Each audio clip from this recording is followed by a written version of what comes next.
走进现实生活，讲述离奇故事。大家好，我是小陈，欢迎观看陈峰故事。地底下好冷啊！2005年3月14日，正在午睡的瓦工周德文眉头紧锁，他置身于一个狭小逼仄的空间里，四周都是高高的水泥墙壁，耳边突然传来工地包工头顾培华的声音。周德文艰难地朝着声音的方向移动过去，他惊恐地发现顾培华的声音居然从脚底下传来。周德文大喊一声，从睡梦中惊醒了过来，冷汗直冒。他抬手擦了擦额头，怎么会做这么奇怪的梦？就在这时，他突然意识到顾培华已经好几天没来工地了，他去哪了？周德文怎么都想不明白。他和顾培华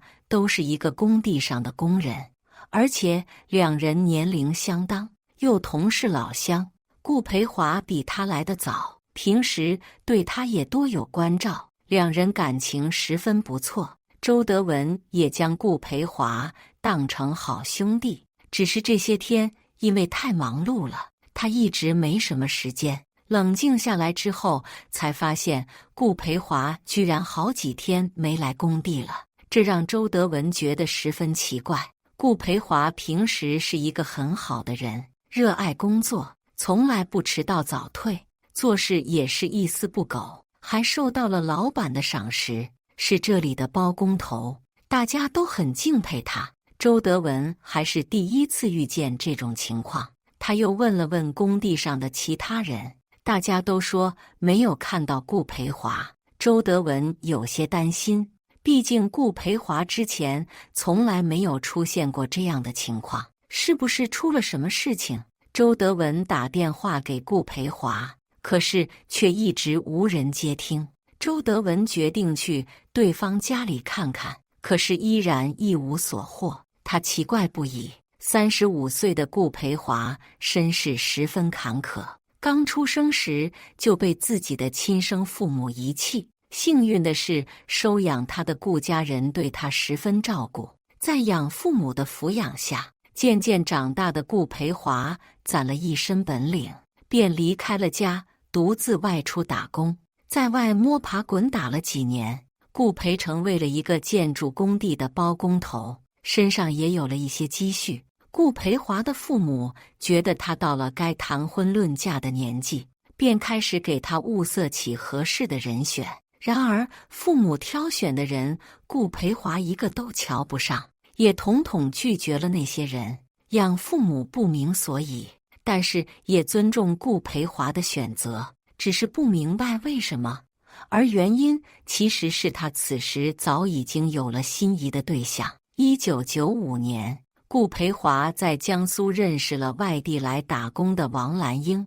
王兰英长相可人，身材窈窕，顾培华被她的美貌所吸引。之后听说王兰英19岁就来江苏结了婚，还生了一个孩子，但她的丈夫对她很不好，时常动手打人，很快就离了婚。王兰英的悲惨遭遇引起了顾培华的同情，同时也联想起了自己的身世，觉得王兰英和他有些相似。顾培华对于王兰英更加喜欢了。之后顾培华一直在跟王兰英套近乎，每天给她送早餐和礼物，对她关怀备至。王兰英因为前夫的问题，对于爱情已经有些失望。她和前夫是自由恋爱，当时感情非常好，王兰英也非常喜欢对方，于是早早就结了婚。可是没想到婚后对方就像变了一个人一样，对她非常不好，时常打骂。王兰英多次劝说，但是根本没有任何作用。经历过这样一遭之后，王兰英对于爱情依然有些绝望，因此在面对顾培华的时候，她一开始并不相信顾培华的感情，也说了自己没有安全感这件事，希望顾培华不要再纠缠。可是顾培华听到后，不仅没有离开，反而对他更加好。对他关照有加。有一次，顾培华特意从工地上赶过来看他，可是却发现他没在打工。顾培华很是着急，打电话给他，才知道他生病了。顾培华立即将他送去医院，又在一旁陪护，表现得十分着急。王兰英也有些感动，觉得顾培华不是那种表面的人。这之后，两人的感情也越来越好。王兰英也改变了自己的成见，觉得顾培华和前夫完全就是两种人，她不应该混为一谈。感情好转之后，顾培华也是给足了对方安全感。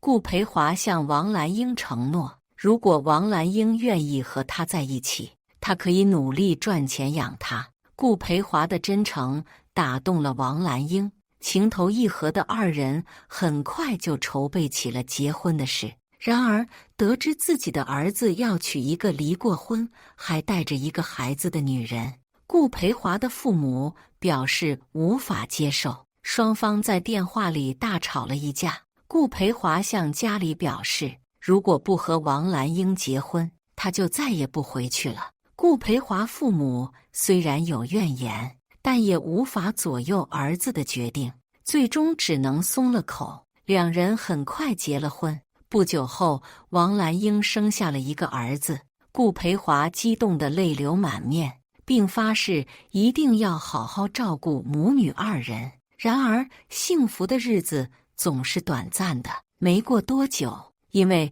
顾培华现有的收入堪堪，只够养活两个人。有了孩子之后，两人的生活紧巴巴的。王兰英对此颇有微词，她认为顾培华没有做到之前许下的承诺。为此，顾培华选择了外出打工，每个月把工资寄给王兰英，自己一个人在外面的生活则过得十分拮据。为了节省开支，顾培华甚至把烟都戒了，就为了能多打一些钱回去。可没过多久，顾培华感觉妻子有些不对劲。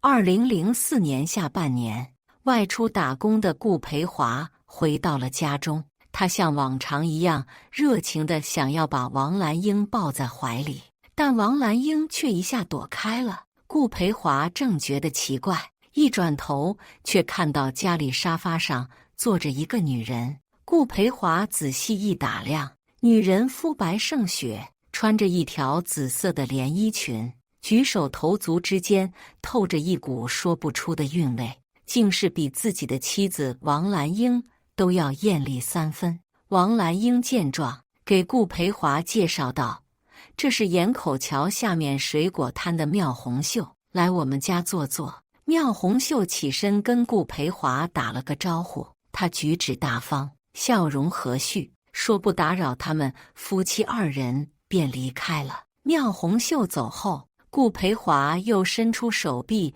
想去搂王兰英，没成想王兰英居然再次推开了他，这让顾培华十分伤心。到了晚上，王兰英又以身体不适为由拒绝和顾培华同床。妻子一次又一次的冷淡，让顾培华在心中埋下了一颗怀疑的种子。他开始观察王兰英平日里的一举一动，试图找到妻子出轨的证据。可一连观察了好长一段时间，顾培华都没有发现什么异常。王兰英平时很少出门，偶尔出去逛逛，也是和水果摊的妙红秀一起，身边从来没有出现过异性。然而，这依旧不能打消顾培华的疑虑。很快就又到了顾培华该出去务工的时间，顾培华依依不舍地和妻子告别，他心中仍然隐隐担忧着王兰英的背叛，但这一次他早有准备。工作了一天的顾培华躺上床后，拿起了手机，屏幕中画面一转，切换到了自己家里的卧室。顾培华留了个心眼，他临走前在王兰英的卧室里装了一个监控，他目光死锁着屏幕，不愿意漏过任何一秒。王兰英会背着他和其他人私会吗？然而顾培华就这样连着看了好几天。王兰英都没有做出任何事情来。顾培华渐渐放下心来，也许只是自己想多了。一天夜里，依旧没有收获的顾培华正打算关上屏幕，就看到画面一闪。顾培华心中警铃大作，他连忙将视线锁定在王兰英的房间。只见2道黑影从门外进来，接着便急不可耐地倒在了床上。顾培华面色铁青，捏着手机的手不断颤抖。他将画面放大，想记录下妻子的出轨证据。然而，当他看清画面中人的脸时，他突然浑身僵硬，整个人如遭雷击。他不可置信地将手机摔了出去。怎么会是他？让顾培华无法接受的是，王兰英的出轨对象居然正是他之前见过的妙红秀。他怀疑过不少家旁边的男邻居，却怎么也想不到妻子居然会和一个女人搞在一起。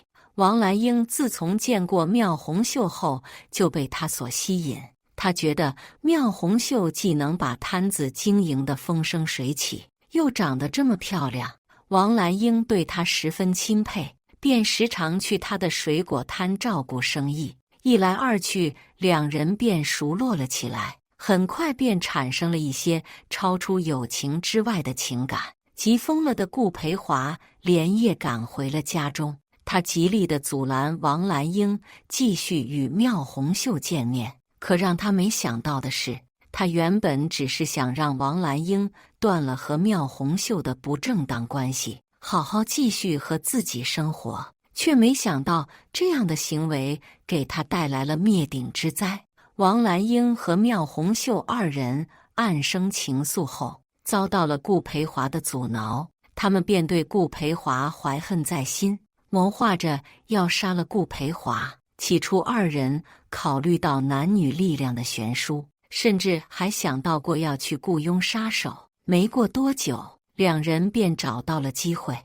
2005年3月4日上午，顾培华称自己身体不舒服，吃完午饭过后就去休息了。王兰英把早就准备好的安眠药加进了感冒药的胶囊里，让顾培华喝下。2个小时后，顾培华醒了，觉得十分难受。王兰英告诉他是因为发烧了。王兰英又以吃退烧药的由头，让顾培华服下了大量的安眠药。没过一会，顾培华就开始控制不住的流口水，已然神志不清。妙红秀见状，在顾家后院北侧的葡萄树边上挖了一个坑，把早就失去意识的顾培华搬运过来，脸朝下扔进了坑里，接着又用土将坑填满。担心顾培华不死，妙红秀还用混凝土浇筑了地面，将隔墙堵死。据刑警队的法医介绍，3月15凌晨，警方将顾家葡萄园封闭的水泥盖层挖开后，顾培华的尸体惨不忍睹，头朝西北，脚朝东南，整个身体极致扭曲。顾培华悲惨的下场令人唏嘘不已。王兰英和妙红秀2人涉嫌故意杀人，被江苏法院判处死刑，其中王兰英缓刑2年，妙红秀立即执行。全国第1例女同性恋杀人案就此落下帷幕。感谢大家的观看，欢迎大家在下方评论区讨论。如果你喜欢这类故事，记得点击订阅陈峰故事，并分享给更多的人，这会对我帮助很大。再次感谢大家的观看。